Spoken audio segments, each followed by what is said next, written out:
خواتین کے خلاف تشدد کا دن منایا گیا اور اس حوالے سے اقوام متحدہ کے ادارے United nations office on drugs and crime اور UN ویمن نے اپنی رپورٹ میں کہا کہ دنیا بھر میں ہر 10 منٹ بعد ایک عورت یا لڑکی کو اس کے قریبی ساتھی یا رشتہ دار کے ہاتھوں قتل کر دیا جاتا ہے۔ 2024 میں تقریباً 50,000 عورتوں لڑکیوں کو شریک حیات یا گھر والوں نے قتل کر دیا۔ رپورٹ کے مطابق دنیا بھر میں قتل ہونے والی خواتین میں سے 60% کو ان کے ساتھی یا رشتہ دار مثلا باپ، چچا، ماں یا بھائی نے قتل کر دیا۔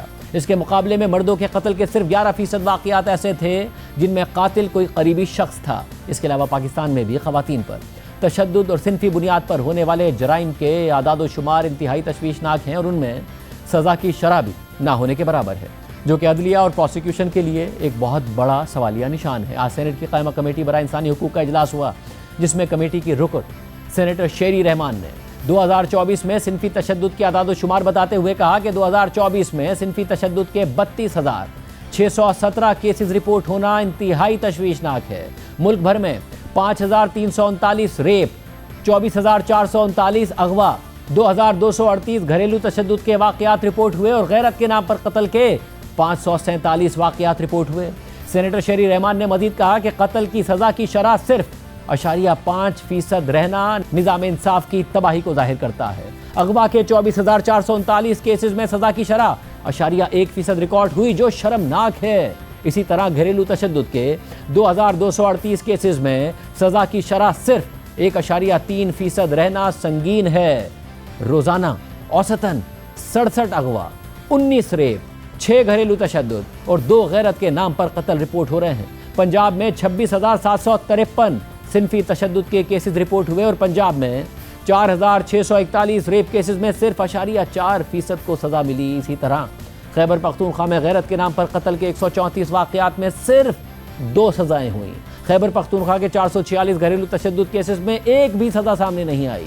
سندھ میں غیرت کے نام پر قتل کے 134، ریپ کے 243، گھریلو تشدد کے 375 کیسز میں ایک بھی سزا نہیں ہوئی، جبکہ بلوچستان میں غیرت کے نام پر قتل کے 32 واقعات ہوئے مگر صرف ایک سزا ہو سکی۔ بلوچستان میں ریپ کے 21 اور اغوا کے 185 کیسز میں ایک بھی سزا نہیں ہوئی۔ اسلام آباد میں غیرت کے نام پر قتل کے 22 کیسز میں کوئی سزا نہ ہو سکی۔ شیری رحمان نے کمیٹی میں مزید بتایا کہ ملک بھر میں 480 جینڈر بیسڈ وائلنس کورٹس ہونے کے باوجود 21,891 کیسز کا بیک لاگ 2023 کے آغاز میں موجود تھا۔ سال 2023 میں 48,395 نئے کیسز دائر ہوئے اور 30,631 نمٹائے گئے اور مجموعی طور پر 0.5% سزا اور 64% بریت کی شرح نظام کی ناکامی کا ثبوت ہے۔ انسانی حقوق واچ کے مطابق 70% صنفی تشدد کے کیسز خوف اور بدنامی کے باعث رپورٹ ہی نہیں ہوتے۔ شیری رحمان کے مطابق ناقص تفتیش، کمزور پروسیکیوشن اور ادارہ جاتی خلا مجرموں کو کھلی چھٹی دے رہے ہیں۔ ہم نے ایک پولیس اسٹیشن کا دورہ کیا جہاں قتل کرنے والے ملزم کو ہار پہنائے جا رہے تھے۔ اس حوالے سے 2004 سے قانون سازی ہو رہی ہے لیکن متاثرین کو انصاف نہیں مل رہا ہے، اور صورتحال یہ ہے کہ وزارت انسانی حقوق نے قومی اسمبلی کو آگاہ کیا کہ 2021 سے 2024 کے درمیان ملک بھر میں خواتین کے خلاف تشدد کے 1,73,367 مقدمات رپورٹ ہوئے۔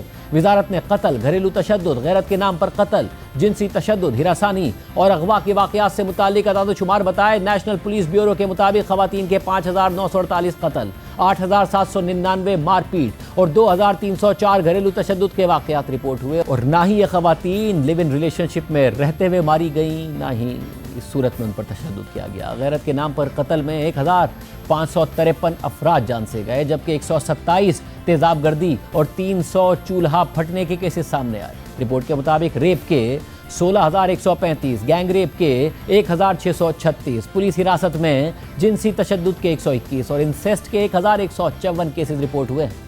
رپورٹ کے مطابق ہراسانی کے کیسز میں 445 جسمانی، 182 جنسی اور 5 نفسیاتی ہراسانی کے واقعات شامل تھے۔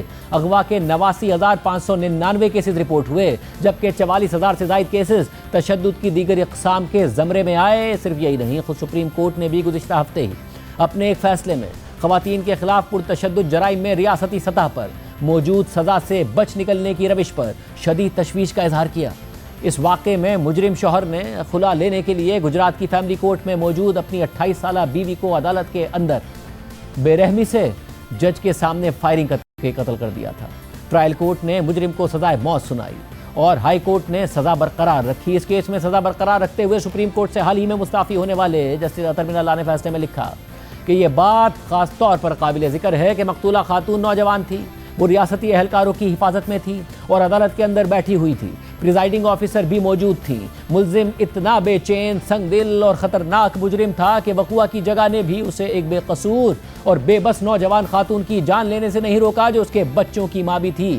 قتل کی وجہ وہ قانونی اور اسلامی حق تھا جسے مقتولہ استعمال کر رہی تھی۔ جس طریقے سے یہ جرم کیا گیا وہ اس سے زیادہ بھیانک، سفاکانہ اور ہولناک نہیں ہو سکتا تھا۔ یہ یقیناً ایک ایسا عمل تھا جو عوام کے ضمیر کو جھنجھوڑ دینے والا ہے۔ فساد فی الارض کی تعریف اس مقدمے پر پوری اترتی ہے۔ ٹرائل کورٹ کی جانب سے سنائی گئی سزائے موت جسے ہائی کورٹ نے برقرار رکھا مکمل طور پر جائز تھی، خصوصاً اس بات کو سامنے رکھتے ہوئے کہ جرم کس انداز سے، کس جگہ پر اور کس رویے کے ساتھ کیا گیا، لہذا سزا کو برقرار رکھا جاتا ہے۔ ہم اس پر اپنے شدید تحفظات ریکارڈ کرنے پر مجبور ہیں کہ خواتین کے خلاف پرتشدد جرائم کس قدر بے خوفی سے اور بلا روک ٹوک جاری ہیں۔ گزشتہ 12 ماہ کے دوران اس بینچ نے صرف انہی اپیلوں کو سنا جو سزائے موت یا عمر قید سے متعلق تھی۔ تشویشناک بات یہ ہے کہ ان مقدمات میں بڑی تعداد ایسی ہے جن میں متاثرہ فریق خواتین تھی، مایوس اور بے بس عورتیں، مائیں، بہنیں اور بیویاں جنہیں معمولی مشکوک یا جھوٹی غیرت کے تصور جیسی بے بنیاد وجوہات پر بے رحمی سے قتل کر دیا گیا۔ یہ مقدمات محض انفرادی سفاکیت کی نشاندہی نہیں کرتے بلکہ ایک گہری بیماری کو ظاہر کرتے ہیں، یعنی ایک ایسا نظام انصاف جو کمزوروں کے بجائے طاقتوروں کی خدمت کرتا ہوا نظر آتا ہے۔ اہم بات یہ ہے کہ صرف خواتین کے قتل ہی نہیں بلکہ ریپ جیسے سنگین اور بھیانک کیسز میں بھی عدالتوں کی جانب سے وکٹم بلیمنگ سامنے آتی رہی ہے، اور اس حوالے سے پاکستان کی اعلیٰ عدالتوں نے خود اہم ریمارکس اور آبزرویشنز دیے ہیں۔ جنوری 2021 میں سپریم کورٹ کے حال ہی میں مستعفی ہونے والے جسٹس منصور علی شاہ نے ایک تاریخی فیصلہ سنایا جس میں ریپ کیسز میں وکٹم بلیمنگ اور متاثرہ خاتون کی کردار کشی کی سخت الفاظ میں مذمت کی۔ جسٹس منصور علی شاہ نے اپنے فیصلے میں لکھا کہ جنسی جرائم کی تفتیش کرتے وقت خاتون کا کردار زیر بحث نہیں آنا چاہیے۔ انہوں نے واضح کیا کہ بے شک متاثرہ خاتون کے کسی شخص سے ماضی میں جنسی تعلقات رہے ہوں، یہ بات اہم نہیں ہے، اہم بات یہ ہے کہ کیا ملزم نے متاثرہ خاتون سے ریپ کیا ہے یا نہیں۔ اگر متاثرہ خاتون پہلے ہی اپنی ورجینٹی کھو چکی ہوں تو اس کے باوجود کسی شخص کو یہ اختیار نہیں ہے کہ وہ اسے جنسی جرم کا نشانہ بنائے۔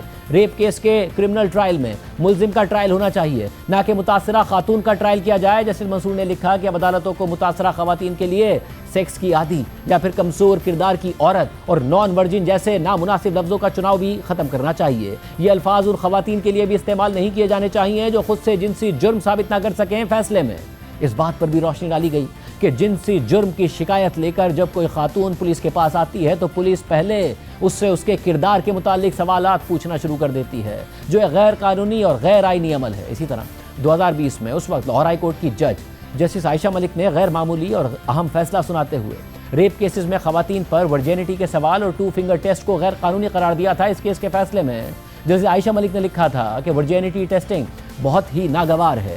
جنسی تشدد کے کیسز میں میڈیکل پروٹوکولز کے نام پر یہ ٹیسٹ کیا جاتا ہے۔ یہ ایک تذلیل آمیز عمل ہے جسے متاثرہ شخص پر شک کرنے کے لیے استعمال کیا جاتا ہے۔ یہ عمل صنفی امتیاز کے مترادف ہے۔ اس کا واحد مقصد یہ ہے کہ اس بات کا تعین کیا جائے کہ متاثرہ شخص جنسی تعلق رکھتی رہی ہیں یا نہیں، تاکہ دیکھا جا سکے کہ ریپ کے حوالے سے اس کے الزام میں ہم آہنگی ہے یا نہیں۔ جنسی تشدد کے کیسز میں اس بات کا تعین کرنا کہ متاثرہ خاتون نے ماضی میں جنسی تعلق قائم کیے یا نہیں، یہ سوال فیصلہ کن نہیں بلکہ اصل معاملہ یہ ہے کہ ملزم نے متاثرہ خاتون کے ساتھ ریپ کیا یا نہیں۔ اگر متاثرہ شخص کے حوالے سے یہ بات پتہ لگتی ہے کہ وہ ورجن ہے کہ نہیں، اس سے اس بات کا تعین نہیں ہوتا کہ اس کا ریپ نہیں کیا گیا یا اس کے ساتھ زیادتی نہیں ہوئی۔ یہ عمل ملزم کے بجائے متاثرہ شخص کو ٹرائل پر کھڑا کر دیتا ہے اور توجہ ورجینٹی کے سٹیٹس پر لگ جاتی ہے۔ متاثرہ شخص کا جنسی رویہ جنسی تشدد کے کیسز میں بے معنی ہے۔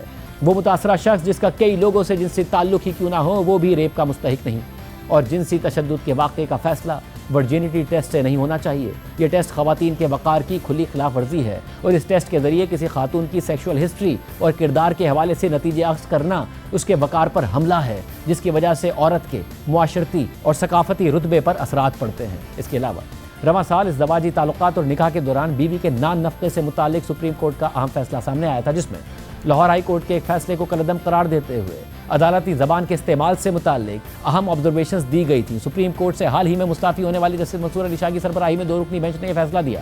بینچ میں جسٹس منصور علی شاہ کے علاوہ جسٹس عقیل احمد عباسی بھی شامل تھے، جبکہ اس فیصلے کو